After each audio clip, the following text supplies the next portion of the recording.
Welcome back to MMA Al Dente. I'm here to talk about Charles Jourdain versus Sean Woodson. Woodson is 10-1-1 as a pro, 31 years old, and he's got 5 inches of height and 9 inches of reach over 28-year-old Jourdain, who is 15-6-1. Charles Jourdain has 8 TKO victories in his 15 wins, 5 by submission and 2 by decision.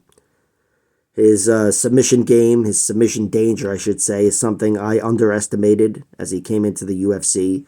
But he's picked up 2 nice guillotine chokes against Ricardo Ramos in his most recent win and Lando Venata a few years back, both with the round 1 guillotine. And the Lando Venata win, I don't know, I said a few years. I don't know when it was, but it wasn't that long ago.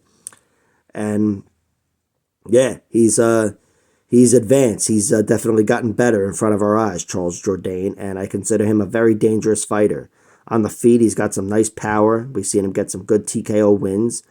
Doo Ho Choi was his first big win, knocking him out in round 2. He got Marcelo Rojo out of there in round 3, which was an excellent comeback for Charles Jourdain, who was down 2 rounds in that fight, potentially 2 rounds. And Charles Jourdain, he's durable, very durable. His one loss in which he was finished comes by Darce choke in round 3 to Julian Erosa, which is exactly how Sean Woodson lost his one loss.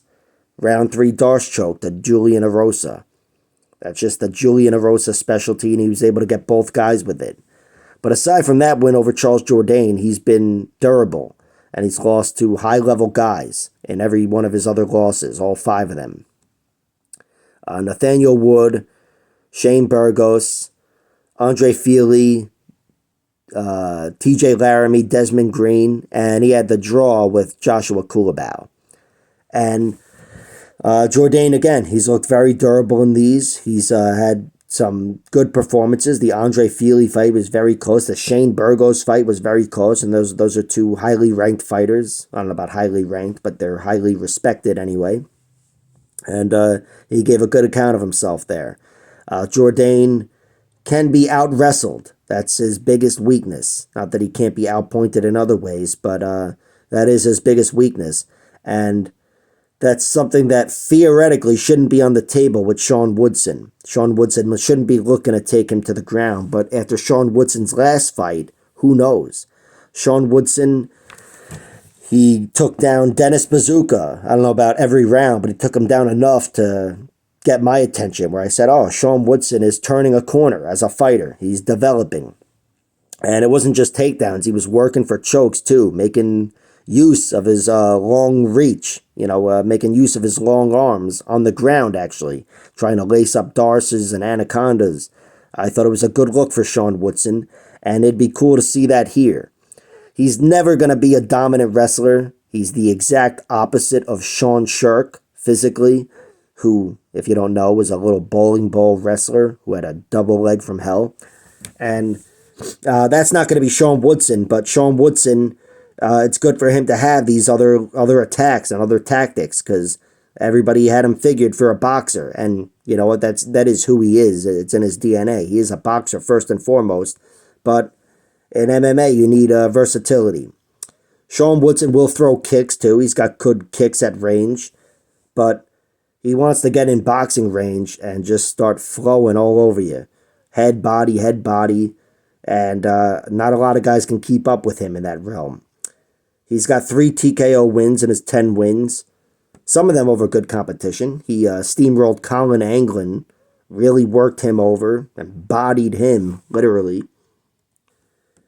And he knocked out Terrence McKinney on the Contender Series with a flying knee, which has since been done again in the exact same fashion, but still, a very pretty knockout for Sean Woodson. So there's some danger there, but still, most of his wins at the UFC level have been as a point fighter. And beating Yusuf Zalal and Kyle Bochniak, those are very nice wins. But again, in the Dennis Bazooka fight, in his last fight, even though Bazooka took the fight on short notice and it was his debut, Sean Woodson started working other shit. And that was impressive because, again, his one loss comes by submission to Julian Erosa, round 3 Darce. And I think I have a little bit of doubt about Sean Woodson's chin as well. A lot of doubt, to be honest. And it's not because I've seen him get knocked out. It's because I've seen him get knocked silly against Luis Saldana. That's his one draw that he has. Each guy has one draw and one submission loss. But his draw is to Luis Saldana, and he did not look healthy in that fight. He got dropped twice, was, light on his feet, out on his feet, got knocked down with a jab, and then got knocked even more silly by an illegal knee after that, which is the reason the fight was ruled a draw. That and Sean Woodson's heart and his grit, because after that he battled back and put himself in a position to win a draw, even if I thought he should have lost anyway on points. But the fact that he survived is the only reason he didn't walk away with a loss there. And the fact that he didn't complain and act like he was hurt and take a dive is the only reason he didn't walk away with a win there too. So there's that. But no matter what happened, no matter what the result of that fight is, his profile changed as a guy who has some potential fragility in his chin, because again, he did not look healthy there. And Charles Jourdain is dangerous enough to capitalize on a weak chin, and at this point, I want to say weak submission defense as well. So I'm taking Charles Jourdain. Because I think danger is very much on his side. Both, I would pick him to get the first knockout and the first submission. The decision, I think, is more up for grabs, and I'd even be inclined to side with Sean Woodson. He's 6-0 in decisions, whereas Charles Jourdain is 2-5 in decisions. But I'm aware that Sean Woodson probably wouldn't be out wrestling Charles Jourdain, as has been the case in a good chunk of those decisions.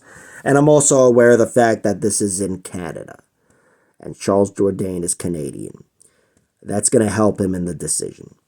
I don't know how much it helps him or whatever, but it's not nothing. And it's just the nudge I need to bet on Charles Jourdain. Charles Jourdain is the pick. I bet on him at minus 195. Again, I think he's got more ways to win.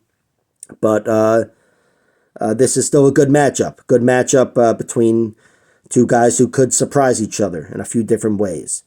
But yeah, I'm going with Charles Jourdain. Like, share, subscribe, all that horse shit. Check out my other videos.